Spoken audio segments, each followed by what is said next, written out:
So beautiful. Thank you. So much. Yeah. You just were touring for like a whole month, right? How does it feel to be done? Mixed feelings? Well, I don't feel totally done because I have to leave again in a few yeah. days. True.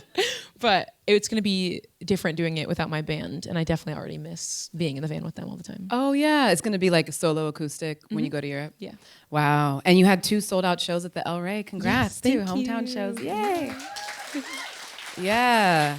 And your brother's in your band too, right? Yeah, my little brother plays keys for me. That is so sweet. How's it playing with? Is it different when you have your family with you on the road? It's a million times better. Yeah. He's like my best friend, and I mean, I'm now very close with everyone that I play with, but it's like really special having family around when you're gone for weeks and weeks at a time, and it's really nice to feel like I have a little bit of home with me. Yeah. Wow. So we were thinking about you coming in here and like having an interview. Well, we've chatted before Yes. when you were in Anne's backyard. And then I was like, okay, she's selling out these shows and Jensen McRae's fans are the best fans in the world. And the best fans have the best questions. So we wanted to do something we've done a little bit here and there is ask the questions of the fans instead of just like, a normal interview type of thing. So we pulled out this magic KCRW bucket hat that populated questions from fans. Don't ask how it works, it just does. These are real questions from fans, though. So we're gonna do that today. Great. And just like have some fun with it. Jensen's gonna. This is not. She's gonna pick them. We don't know what the question is gonna be. I don't even know what the questions are. And I think it's gonna be fun. Yeah. Okay. So drum roll. The first question. All right. There you go. Yeah, I'll read it. Okay, this one's from Menavo. What is your favorite tour memory so far? Oh, wow. Honestly, one of my favorite tour memories was after we played in Portland. We just had kind of a delirious day. There was like a lot more traffic than we anticipated driving into that show. And we were just all very exhausted. And the venue that we played in Portland didn't really have like a green room bathroom. So we'd been like running across the street to this Mexican restaurant to use the bathroom. It was like extremely chaotic. So we were all delirious. And at the end of the day, my little brother, who's a big man, picked up my guitar player, who's a small man, and like spun him around, like just scooped him up and just started doing like twirls. And it was like probably after midnight in the parking lot while we were waiting for merch to get counted out. And that was like the hardest I probably laughed the entire tour. That is great. Love that so much. Okay, next. All right. I'm practicing my accent for when I go overseas. All right. There you go. Should I try it and do my accent here? Okay. No pressure. This is a long question, too. Okay. From Maya Gonzalez. Did you have a solid idea for what you want? No, just kidding. Let's try. Did you have a solid idea for what you wanted your most recent album to sound and feel like at the beginning of its making? Or did it solidify after writing all the songs? Did certain songs shift the direction? Big fan. Thanks. Well, that's very nice. Mm-hmm. This was definitely an album that materialized like kind of slowly because I wrote Savannah, which is the oldest song on the album, about a week after the first album came out. So I was making music and hoping that some of it would end up on the next project, but having no idea like how long that was going to take or what shape it would take. And we figured out the track list probably at the beginning of last year. And when I went to North Carolina to record with Brad Cook, it was through like his production and his instincts. And then like kind of thinking about the songs were already more fully formed. Like The Rearranger was a song that came in pretty fully formed. And it was only through like that back and forth process that we really figured out like what it was supposed to sound like. And it felt very effortless once we were in there, like determining the sonic palette of the album. But definitely going into it, I only knew that I wanted it to feel familiar to my existing listeners, but I wanted to level up. I wanted it to feel like a little bit bigger and a little bit more daring and a little more anthemic. And I think we definitely achieved that. Yeah, you did. Yay. Okay. I'm gonna try to pick a less long one. Appreciate that. Very thoughtful picking. From Brittany Chatham, what makes you humble in a world of chaos? Oh, my brothers make me humble. They make fun of me all the time, 24/7. I talk all the time about how there's no way that I'll ever get a big ego because they just are making fun of me literally all the time. Do they have a nickname for you?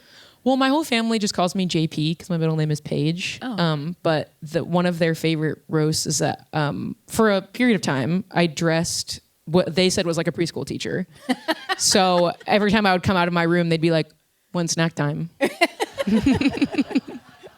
Are they younger than you? I have one older and one younger. Okay. It's the middle child. So they really gang up on me.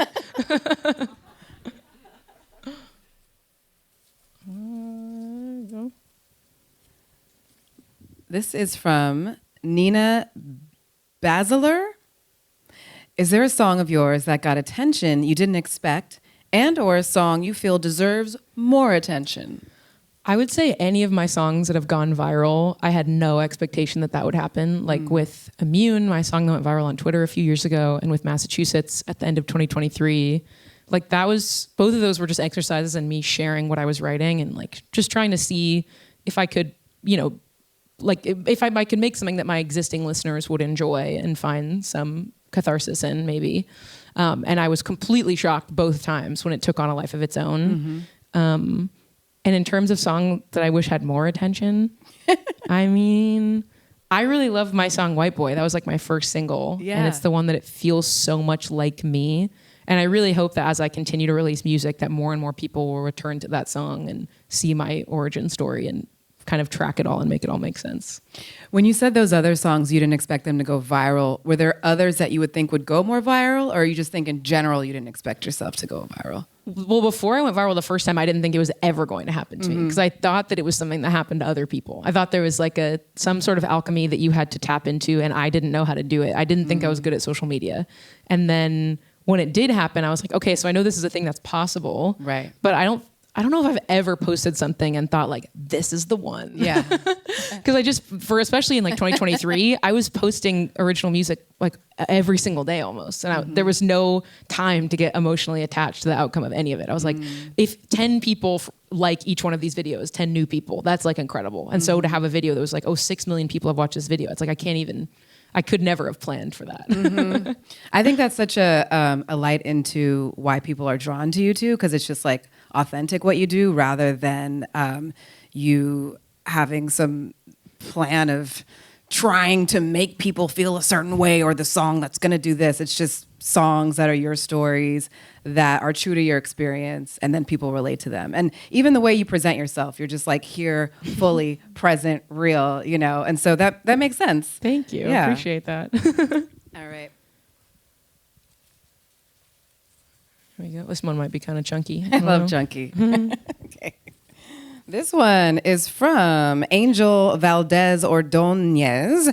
When you were writing the album, Jensen, how did you imagine we would listen to it? Was there a particular vibe you were going for? Alone, with friends, headphones, stereo? I love that. I feel like in my mind's eye, like the listening experience of my music is like the big over-ear headphones like in a dark room. Because that's how I like to listen to music, especially music that like makes me cry. And this album, there's plenty of songs on this album that are not tearjerkers, which was like me trying something new. And I was like, let's give something for the girls to dance to. But I still feel like whenever like an artist that I love puts out an album that I'm already invested in them as an artist, my instinct is to like go in my bedroom or even inside my closet and like turn all the lights off and put big headphones on and like kind of do sensory isolation, shut out the world. But I also feel like I definitely envision this album being like a road trip album. So you do that with other people's albums? When you listen? Yeah. Like who's an album you've done that with? The last time I did that was when Katie Gavin released her solo album. I absolutely just went in my closet and closed the door with all the lights off and just had big headphones on. And then I think I listened to the Bends after that. Yeah. So if you're a Katie Gavin fan and you haven't done that yet, it's a hot tip from It's Jensen a really McRae. good experience, yeah. All right, here we go. Alrighty.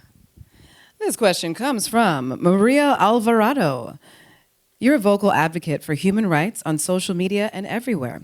Do you think artists have an inherent responsibility to speak out about injustice? I think that's a very complicated question. I think that it is a really good use of a platform to advocate for things you care about. And I think that especially when it comes to music, like at a minimum, I think it's great when artists can advocate for other artists and can advocate for change inside of the music industry. I feel like it can be hard for certain people, depending on their upbringing or their education or their temperament, or like, you know, how comfortable they are speaking in front of people, it can be hard to talk about like political issues or social issues. But I'm always really heartened by artists who, even if they don't necessarily feel comfortable speaking about those issues, they're advocating for the industry that they're working in, and they're trying to make positive change just for their peers and their colleagues. Like, I think that is something that I wish all artists felt comfortable and confident to do. That's a great answer. One more. Okay. You ready? This Yes. is a big one. All right. Pick wisely. Here we go. Here we go. Okay. From Jamie Tunkel. Is there a song or lyric you're holding on to, waiting for the right moment to deploy, the right fit? Think Taylor pocketing Casually Cruel during Fearless, only for it to appear later in the Red era. That's such an interesting question. First of all, didn't know that. Me humiliated as a Swiftie for not knowing that. That's so interesting. Is there something that I'm pocketing? I don't know that there is. I like have lists of song titles all the time that I'm like thinking of. I mean, usually I use them right away. Like God as a Hitman, like I had the idea for that song title in my notes app, and then I wrote the song the next day. Like I was like, I know it. Now I know what this means and I have to use it. Like I don't know, I don't know if I have any plots, but maybe I'll leave this interview and be like, oh yeah, no, there is one I've been saving. But that's, you know, for later. We leave them wanting more. This question feels like a song lyric, right? The moment to deploy. Yeah. Yeah. I am a weapon of mass emotion, so. The end. Thanks so much, Jensen McRae. Great questions, folks.